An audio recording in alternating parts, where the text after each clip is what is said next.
नमस्कार, मैं अमन त्रिपाठी हूं और आपका बहुत बहुत स्वागत है आईपा में। आईपा मतलब all India progressive politics association, एक ऐसा मंच जहां बात होती है जनता से जुड़े हुए मुद्दों की, जहां बात होती है जन सरोकार की। और आज इन्हीं सब विषयों पर चर्चा करने के लिए हमारे साथ मौजूद हैं क्षेत्र के सामाजिक कार्यकर्ता नीरज त्रिपाठी जी।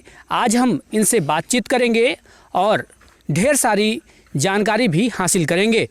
जी, बहुत बहुत स्वागत है आपका आईपा में। बहुत बहुत धन्यवाद अमन जी। सबसे पहले नीरज जी, आप ये बताइए कि हमारी आप इस मुहिम के बारे में क्या कहना चाहेंगे, आईपा की इस मुहिम के बारे में क्या कहना चाहेंगे? अच्छा है, आजकल हर नए लड़कों के हाथ में या पुराने लोगों के हाथ में डिजिटल मोबाइल है, एंड्रॉयड मोबाइल है, जिससे आप लोगों की खबर उन तक पहुंच जाती है, जनता से जुड़े हुए मुद्दे उन तक पहुंचते हैं। बहुत अच्छी पहल है।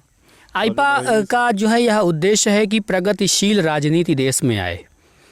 इस पर आप क्या कहना चाहेंगे? ये तो बहुत अच्छी बात है। प्रगतिशील डेवलपमेंट की बात होनी ही चाहिए। जाति, धर्म, मजहब से उठ करके देश के हित पर चर्चा हो, वो मुद्दा हो, इस पर आईपा बात करता है। हमने एक पाठ पढ़ा था, याद नहीं है मुझे, 10वीं में था या 12वीं में था, यूनिटी इज स्ट्रेंथ। तो जैसे कि हमारा भारत है, सभी धर्म समुदायों से बना है, बहुत सारी नदियों से मिलकर के हमारा देश बना है, बहुत सारे पर्वतों से, इसी तरह के बहुत सारी जातियों और धर्म से मिलकर हमारा देश बना है। इस देश की अनेकता में एकता ही एक पहचान है जी। तो बहुत अच्छी बात है कि विकास की बात होनी चाहिए हर जगह। अच्छा, आज के जो चलन की राजनीति है, जिस तरह से आज पूरे देश में राजनीति चल रही है, नेता कर रहे हैं, इससे आप संतुष्ट हैं या नहीं? नहीं, पूर्ण रूप से तो नहीं, क्योंकि मेरा व्यक्तिगत यह मानना है कि राजनीति का धर्म होना चाहिए, राजनीतिक धर्म होना चाहिए जी। महाभारत हम लोग देखते हैं, उसमें महात्मा विदुर ने इन सब चीज़ों के बारे में बताया है। तो राजनीति का धर्म होता है, धर्म की राजनीति नहीं होती है। इसके सबके पीछे दोषी आप किनको मानते हैं? सारे लोग दोषी हैं, आप किसी व्यक्ति विशेष को नहीं बोल सकते हैं, चाहे वो मतदाता हों या नेता हों, सारे दोषी हैं। आप क्षेत्र के वरिष्ठ सामाजिक कार्यकर्ता हैं, आपको लोग जानते हैं, आपने बहुत समाज के हित में काम किया है। आपको क्या लगता है, क्या बदलाव होने चाहिए राजनीति क्षेत्र में? सबको विकास की बात करनी चाहिए। बहुत अच्छा लगता है अरविंद केजरीवाल को देख करके। अरविंद केजरीवाल ने जैसे डेवलपमेंट की बात की, जो उन्होंने पिछला चुनाव लड़ा था, डेवलपमेंट के मुद्दे पर लड़ा था, बहुत अच्छी बात है। यही सब चीज़ें होना चाहिए, विकास की बात होनी चाहिए। लेकिन जो जनता के मुद्दे हैं, अगर आप कोई विकास का कार्य करते हो और वो आपके क्षेत्र के अंतिम आदमी तक नहीं पहुंच पाता है, तो कोई मतलब नहीं है। अच्छा, आजकल एक नई चीज़ आई है, फ्री में, मुफ्त में देने वाली। केजरीवाल का आपने नाम लिया, उन्होंने भी अपने दिल्ली में इस तरह की योजनाएं चला रहे हैं। हमारे यूपी में भी मुफ्त में राशन दिया जा रहा है, तमाम अन्य चीज़ें भी। ये मुफ्त में जो देने वाला सिलसिला है, यह कितना सही है? जो बेसिक चीज़ें हैं वो मुफ्त होनी चाहिए। शिक्षा होनी चाहिए, शिक्षा मुफ्त होनी चाहिए।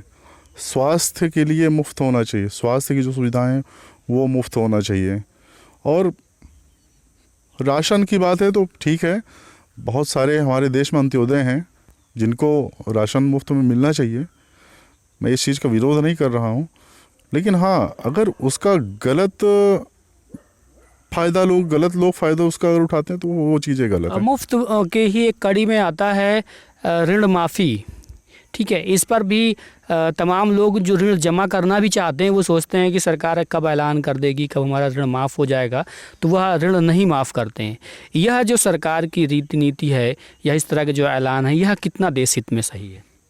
देखिए, जब आदमी उम्मीद करके बैठता है कि शायद हमारा अगली सरकार ऋण माफ़ कर देगी और वो सरकार ऋण माफ़ नहीं करती है, उसका आप ब्याज लेंगे तो फिर वो इंसान के ऊपर भारी पड़ जाता है।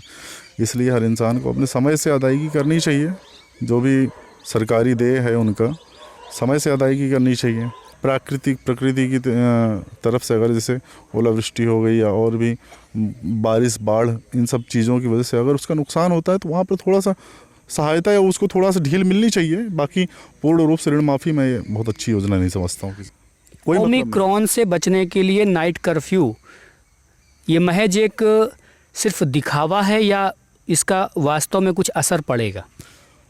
कोई सेंस ही नहीं बनता है। कौन सा इंसान आप नाइट कर्फ्यू लगा के वो क्या आप साबित करना चाहते हैं? कौन सा इंसान है जो 11 बजे रात को बाहर रहता है?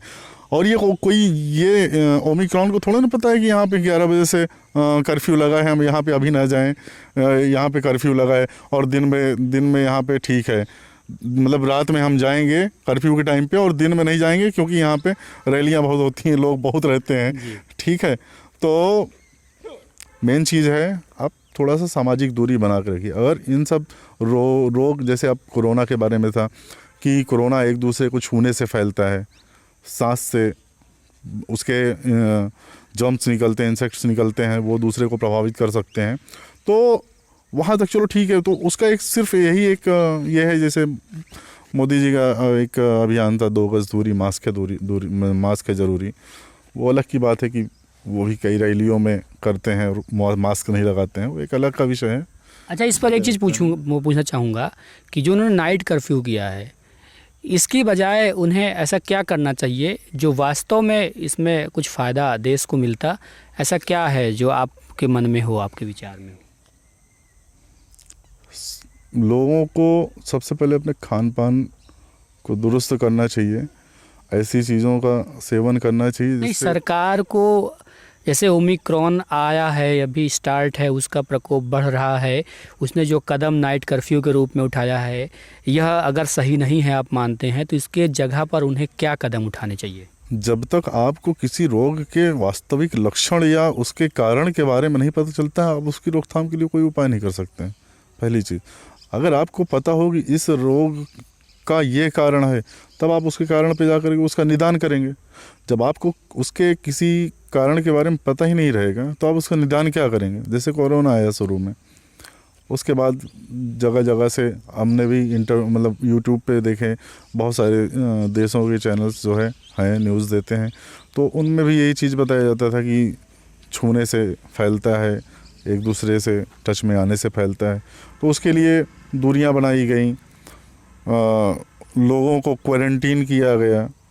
तो इस हिसाब से वो धीरे धीरे चीज़ें पता चलती हैं।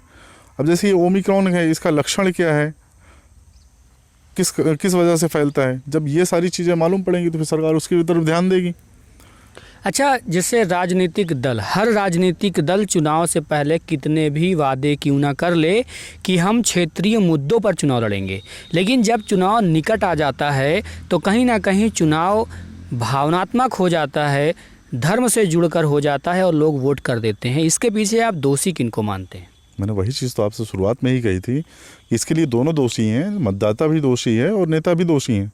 भाई देखिए, नेता आपको अपने हिसाब से चलाना चाहता है, हमारा आपका कर्तव्य बनता है कि हम उनको अपने हिसाब से चलाएं। भाई कोई हमसे आपसे धर्म की बात करता है, हम आपसे उससे पूछें भाई आप बताइए सड़कें अच्छी क्यों नहीं बनी हैं। हम आपसे उनसे पूछें कि स्कूलों में शिक्षा अच्छी नहीं है। हम उनसे ये पूछ सकते हैं कि अधिकारियों से कैसे आप अच्छा काम करा सकते हैं जो आपने नहीं करवाए। बहुत सारी चीज़ें हैं, हम उनसे पूछ सकते हैं।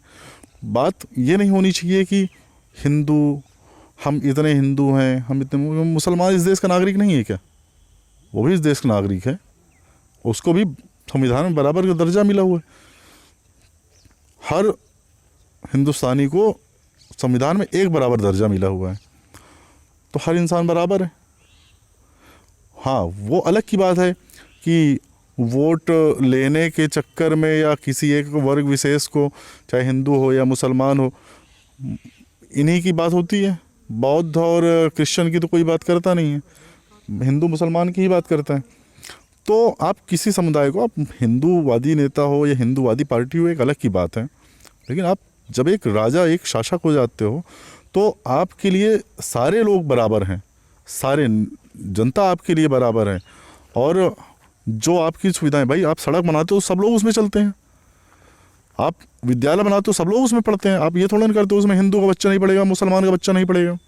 सारी चीज़ तो इस तरह की जो इन सब बातों से बिल्कुल हट करके ही राजनीति का रूप होना चाहिए धर्म केंद्रित होना ही नहीं चाहिए कहीं से भी। अच्छा नीरज जी, एक अंतिम प्रश्न आपसे पूछना चाहूँगा कि आजकल टीवी से लेके अखबारों में भारतीय जनता पार्टी की तरफ से विज्ञापन छापाया जाता है, फ़र्क साफ है। तो आपको क्या लगता है वास्तव में काम इन 5 सालों में हुआ है या नहीं हुआ है, और यह फ़र्क साफ वाला जो उनका नारा है वो कितने हद तक सही है, अब आप कितना संतुष्ट हैं इससे? देखिए, फ़र्क साफ है। आप मतलब कि आप किसी सरकार से अपने आप की तुलना कर रहे हो कि फ़र्क साफ है। जी। बहुत सारी चीज़ें हैं जो आपने गलत किए हैं, पिछली सरकार ने बहुत अच्छे किए थे। बहुत सारी चीज़ें हैं जो आप सही कर रहे हो, पिछली सरकार ने गलत किए थे। आप फ़र्क किन चीज़ों का करना चाहते हो? आपका फ़र्क का एक मुद्दा होना चाहिए कि आप जैसे एक ये आगरा एक्सप्रेस वे है और आपने ये बनाया पूर्वांचल एक्सप्रेस वे, आप दोनों की तुलना करिए, दोनों को रखिए सामने, इसमें बताइए फ़र्क साफ है। अच्छा। तो ये एक फ़र्क करने वाली बात हुई। किस चीज़ में आप फ़र्क दिखाना चाहते हो? चलिए, बहुत बहुत धन्यवाद आपका हमसे और आईपा से इतनी ढेर सारी बातें करने के लिए।